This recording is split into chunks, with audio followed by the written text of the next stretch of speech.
టీటీడీనే చంద్రబాబు నాయుడు గారు ముఖ్యమంత్రిగా ఉండగా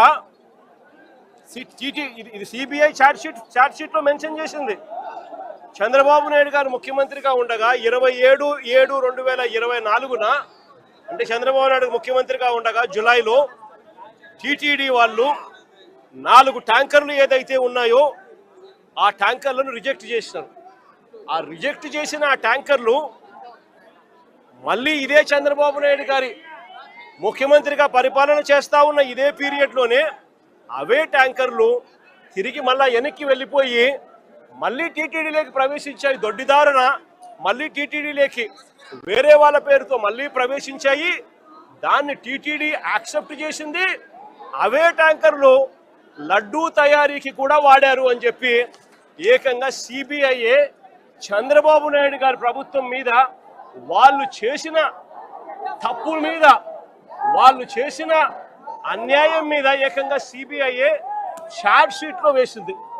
నేను అడుగుతా ఉన్నా, ఏకంగా సిబిఐఏ చంద్రబాబు నాయుడు గారి ప్రభుత్వం మీద ఈ మాదిరిగా రాసిన తర్వాత ఛార్జ్ షీట్లో ఫైల్ చేసిన తర్వాత పాపం చేసిన వాళ్ళు ఎవరు అని చంద్రబాబు నాయుడు గారిని, కూటమిలో ఉన్న చంద్రబాబు నాయుడు గారికి సంబంధించిన చంద్రబాబు నాయుడు గారి కొడుకు, కూటమిలో ఉన్న పవన్ కళ్యాణ్ గారిని ఇద్దరిని కూడా ప్రశ్నిస్తా ఉన్నాను. ఎవరు పాపం చేసిన వాళ్ళు అని చెప్పి నేను ఈ సందర్భంగా అందరినీ కూడా ప్రశ్నిస్తా ఉన్నా. ఇదే మాదిరిగా నేను ఇంకొక మాట కూడా చెప్తా ఉన్నా. అసలు ఇదే టీటీడీ గీలో ఎవరు చెప్పారండి దీంట్లో జంతువుల కొవ్వు ఉందని, గొడ్డు మాంసం ఉందని, పంది కొవ్వు ఉందని, చేపల నూనె కలిసిందని ఎవరు చెప్పినారు? సిబిఐ చెప్పిందా? ఎన్డీడీబీ రిపోర్ట్లు చెప్పినాయా? ఎన్డీఆర్ఐ రిపోర్ట్లు చెప్పినాయా? ఏ ల్యాబ్ రిపోర్ట్లు చెప్పినాయండి? కేవలం చెప్పింది ఎవరు అని అంటే స్వార్థ రాజకీయాల కోసం చంద్రబాబు నాయుడు, స్వార్థ రాజకీయాల కోసం పవన్ కళ్యాణ్, స్వార్థ రాజకీయాల కోసం చంద్రబాబు నాయుడు కొడుకు లోకేష్, స్వార్థ రాజకీయాల కోసం వీళ్ళకు డంకా బజాయిస్తా ఉన్న వీళ్ళ ఎల్లో మీడియా, ఆ ఈనాడు, ఆ ఆంధ్రజ్యోతి, ఆ టీవీ5. నేను అడుగుతా ఉన్నా, వీళ్ళు తప్ప ఇంకా ఎవరైనా చెప్పారా అని అడుగుతా ఉన్నా. అంటే ఒక లేనిది, ఒక అబద్ధానికి రెక్కలు కట్టడం, ఆ అబద్ధాలను ప్రచారం చేయడం, ఆ దుష్ప్రచారం ద్వారా రాజకీయ లబ్ధి పొందాలనుకోవడం ఇంతకన్నా హేయమైన పని ఎక్కడైనా ఉంటుందా అని. ఇలాంటి సందర్భంలో సిబిఐ ఇచ్చిన ఈ ఛార్జ్ షీట్ నేపథ్యంలో చంద్రబాబు నాయుడు గారు చేయాల్సిన పని ఏమిటి? వెంకటేశ్వర స్వామికి లెంపలేసుకోవడం, ప్రజలకు క్షమాపణ చెప్పడం. అలాంటి పని చంద్రబాబు నాయుడు గారు ఎందుకు చేయడం లేదు అని చెప్పి, చంద్రబాబు నాయుడు గారికి మానవత్వం ఉందా చంద్రబాబు నాయుడు గారికి అని చెప్పి చంద్రబాబు నాయుడు గారిని ప్రశ్నిస్తూ మా వాళ్ళు చంద్రబాబు నాయుడు గారికి జ్ఞానోదయం రావాలని గుళ్ళల్లో ప్రార్థనలు చేశారు, గుళ్ళల్లో పూజలు చేశారు. చంద్రబాబు నాయుడు గారికి దేవుడు జ్ఞానోదయం ఇవ్వాలని, చంద్రబాబు నాయుడు గారిలో మార్పు రావాలని, చంద్రబాబు నాయుడు గారు దేవుణ్ణి అమ్మే పరిస్థితిలోకి రాకుండా ఆయనకు బుద్ధి జ్ఞానం ప్రసాదించమని చెప్పి ఆయనకు, ఆయన కొడుకు, ఇంకా ఆయనతో పాటు కూటమిలో ఉన్న పవన్ కళ్యాణ్ గారికి అందరికీ కూడా చిప్పు రిపేర్ చేయమని చెప్పి అందరూ కూడా గుళ్ళల్లోకి వెళ్ళి పూజలు కూడా చేశారు. నేను అడుగుతా ఉన్న తప్పేముంది అని. ఒక అబద్ధాన్ని దుష్ప్రచారం చేస్తూ చంద్రబాబు నాయుడు గారు ఏ స్థాయిలోకి బరితెగించారు అని అంటే సిబిఐ ఛార్జ్ షీట్ ఫైల్ చేసింది.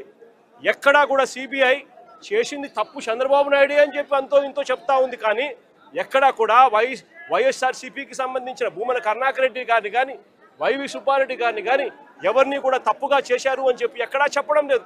వాళ్ళ క్లీన్ చిట్ ఇచ్చింది. అందరికీ నమస్కారం. జగన్మోహన్ రెడ్డి గారు రాష్ట్రంలో చాలా బాధ్యత లేని పర్యటనలు చేస్తూ ఉన్నారు. చంద్రబాబు గారు, లోకేష్ గారు, పవన్ కళ్యాణ్ గారు ఈ రకంగానే యాత్రలు చేయలేక కాదు, అడుగడుగున ఆగుతూ జనాల్ని సమీకరించుకొని వేల మంది బలం ఉంది మాకు అనేటటువంటి చెప్పుకునేటటువంటి ప్రయత్నం ప్రతి ఒక్కళ్ళు చేస్తే రాష్ట్రం ఏమైపోతుందో మనం ఊహించవచ్చు. కానీ పబ్లిక్ మీటింగ్ లేకపోతే ఒక రాజకీయ కార్యక్రమం అంటే రాజకీయ కార్యక్రమం, పరామర్శ అంటే పరామర్శ, ఒక విజ్ఞతతోటి రాజకీయ నాయకులు ఎవరైనా కూడా పాటిస్తారు. కానీ జగన్మోహన్ రెడ్డి గారికి పెళ్ళైనా, పరామర్శ అయినా, లేకపోతే కాలు కదిపితే ఒక రాష్ట్రానికి సంబంధించినటువంటి ఒక పెద్ద జాతరలాగా చేసేటటువంటి ఒక కార్యక్రమాన్ని తీసుకుని రాష్ట్రంలో మిగతా ప్రజానీకానికి అందరికీ కూడా ఇబ్బంది కలిగిస్తున్నారు. ఇది బాధ్యత లేనటువంటి పర్యటనలు. మరొకటి ఈ పర్యటనలో ఆయన ఏం చెప్పదలుచుకున్నారనేటటువంటిది అడుగుతున్నాం. అంబటి రాంబాబును పరామర్శించారు, జోగి రమేష్ను పరామర్శించారు. వారు మాట్లాడినటువంటి బూతులు మా పార్టీ సంస్కృతి కాదు అనేటటువంటిది ఏ రోజైనా ఒక మాట మాట్లాడారా? ఆ రోజు కొడాలి నాని కానీ, వల్లభనేని వంశీ కానీ, అసెంబ్లీలో మిగతా వాళ్ళు కానీ భువనేశ్వర్ గారి మీద ఇష్టం వచ్చినట్టు మాట్లాడుతున్నప్పుడు మీరు నవ్వి ఆనందించారు తప్ప ఈ బూతులు మాట్లాడే పరిస్థితి మాది కాదు అనేటటువంటిది ఎందుకు మీరు ఇప్పటిదాకా ఒక మాట చెప్పలేకపోయారు? వరా రవీంద్రారెడ్డిని వెనకేసుకొచ్చారు, ఈ రోజు అంబటి రాంబాబుని వెనకేసుకొస్తున్నారు, జోగి రమేష్ని వెనకేసుకొస్తున్నారు.